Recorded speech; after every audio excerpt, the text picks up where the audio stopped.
ఎన్నికలకు ముందు ఇచ్చినటువంటి హామీని ముఖ్యమంత్రి చంద్రబాబు నాయుడు ఉప ముఖ్యమంత్రి పవన్ కళ్యాణ్ మాట తప్పకుండా చేసుకుంటూ వెళ్తున్నారని, అదేవిధంగా ఎన్నికల సందర్భంగా పోలవరం ప్రాజెక్టుకి సంబంధించి ఇచ్చిన హామీని నిర్వాసితులకు గాని, పోలవరం ప్రాజెక్టు పూర్తి చేసే విషయంలో కానీ, R&R ప్యాకేజీ విషయంలో కానీ ఎన్డీఏ కూటమి వచ్చిన తర్వాతనే వెంటనే చేస్తామని హామీ ఇవ్వడం జరిగింది. ఆ హామీ నెరవేర్చే విధంగా పార్లమెంట్ లో 12,500 కోట్లు ప్రతిపాదన పార్లమెంట్ లో చేయడం జరిగిందని తెలియజేశారు. ప్రాజెక్టును తొందరగా పూర్తి చేస్తామని, నిర్వాసితులకి వాళ్ళకి కావాల్సిన ప్యాకేజీని ఇచ్చే విధంగా చర్యలు తీసుకుంటామని తెలిపారు. గత 15 సంవత్సరాలుగా పైడి గ్రామస్తులు ఇబ్బంది పడుతున్నారని, ఎన్డీఏ కూటమిలో నిర్వాసితులకి న్యాయం చేస్తామని అన్నారు.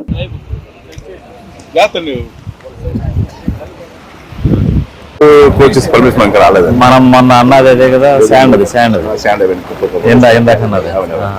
అలాగే ఉంటదండి. అంటే అలాగే ఉంటుంది. మీకు ఏంటంటే మీకు రెండు పక్క ఓకే, ఎప్పుడు ఓపెన్ గేట్ అనేది ఎప్పుడంటే మీకు రిహాబిలిటేషన్ అంతా అయిందో గేట్ ఓకే వాటర్ మొన్న లాస్ట్ ఇయర్ ఏంటంటే కొన్ని టెస్టులు చేస్తుంటాం గేట్ పెట్టి, అప్పుడు క్లోజ్ చేస్తుంటాం.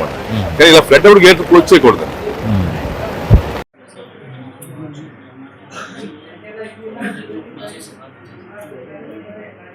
పంపిస్తాను, లేదా టైం అయిపోతుంది. మీకు పేరు వాట్సాప్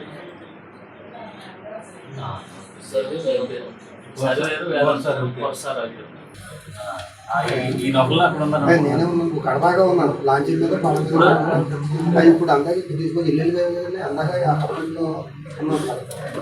ఆరే తీసుకొచ్చి పెట్టారండి ఇక్కడ అన్నాయి కదండి.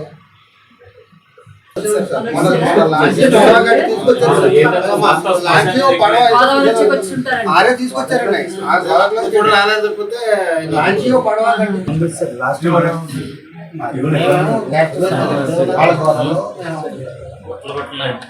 సర్వీస్ పనికొచ్చింది, మళ్ళీ పని చేయలేదు కదా. ఆ సర్వీస్ ఉపయోగపడింది. చెప్పేశారు ఇంకేంటి దాసుకోలేదు.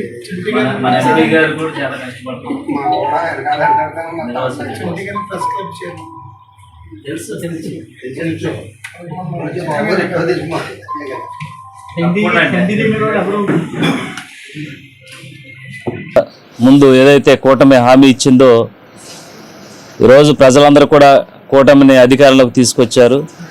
ఆ రోజు ఎన్నికలకు ముందు ఇచ్చినటువంటి హామీని చంద్రబాబు నాయుడు గారు, పవన్ కళ్యాణ్ గారు చూచా తప్పకుండా నెరవేర్చే విధంగా ఈరోజు ప్రతి ఒక్కటి కూడా చేసుకుంటూ వెళ్తున్నారు.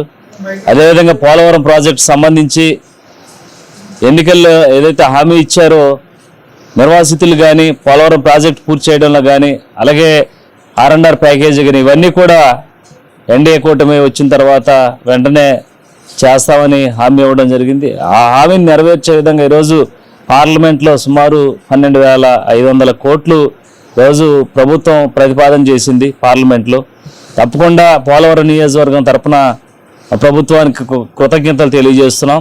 అలాగే రానున్న రోజుల్లో కూడా పోలవరం ప్రాజెక్టును త్వరితగతిన పూర్తి చేసి, అలాగే నిర్వాసితులకి పూర్తిగా R&R ప్యాకేజీ ఇల్లు విషయంలో, అలాగే వారికి ఏదైతే కావాల్సినటువంటి ప్యాకేజీని అందించే విధంగా తప్పకుండా ప్రభుత్వం చర్యలు తీసుకుంటుంది. అలాగే ఈరోజు పైడిపాక గ్రామస్తులకి ఏదైతే వారు గత 10-15 సంవత్సరాలు బట్టి అనేక ఇబ్బందులు పడుతున్నారు. ఆ గ్రామస్తులు ఎవరికి కూడా సరైన సదుపాయాలు లేక, వారికి నివసించడానికి ఇల్లు లేక అనేక ఇబ్బందులు పడుతున్నారు. గత ప్రభుత్వ హయాంలో కూడా అనేక ఇబ్బందులు పడ్డారు. అప్పుడు కూడా మేము ప్రతిపక్షంలో ఉండి ఆ గ్రామానికి పవన్ కళ్యాణ్ గారు, మేము టీడీపీ నాయకులందరూ కూడా వారికి మద్దతు ఇవ్వడం జరిగింది. తప్పకుండా ఇప్పుడు ఎన్డీఏ కూటమిలో పైడిపాక గ్రామస్తులందరికీ కూడా న్యాయం చేసే విధంగా ప్రభుత్వంతో మాట్లాడి చర్యలు చేసుకొని వారికి న్యాయం చేసే విధంగా ముందుకు వెళ్తాం. అలాగే ఈరోజు పోలవరం నియోజకవర్గంలో ఇసుక మాఫియా చాలా చెలరేగిపోయారు. పోలవరం నియోజకవర్గంలో అలాగే కుకునూరు మండలంలో ఏదైతే ఎమ్మెల్యేల పేరు, మంత్రుల పేర్లు చెప్పుకొని చాలామంది ఇసుకను దోచేస్తున్నారు. వారందరికీ తస్మాత్ జాగ్రత్తగా ఉండండి. ఎందుకంటే ఈ ప్రభుత్వం ఎప్పుడు కూడా నీతి నిజాయితీగా ఈరోజు ముందుకు వెళ్తుంది. ప్రభుత్వానికి చెడ్డ పేరు వచ్చేటువంటి ఏ కార్యక్రమం చేసినా సరే తక్షణమే చర్యలు తీసుకొని వారిని అరెస్ట్ చేయడానికి కూడా మేము వెనకాడం. అందరూ కూడా జాగ్రత్తగా ఉండి ఈరోజు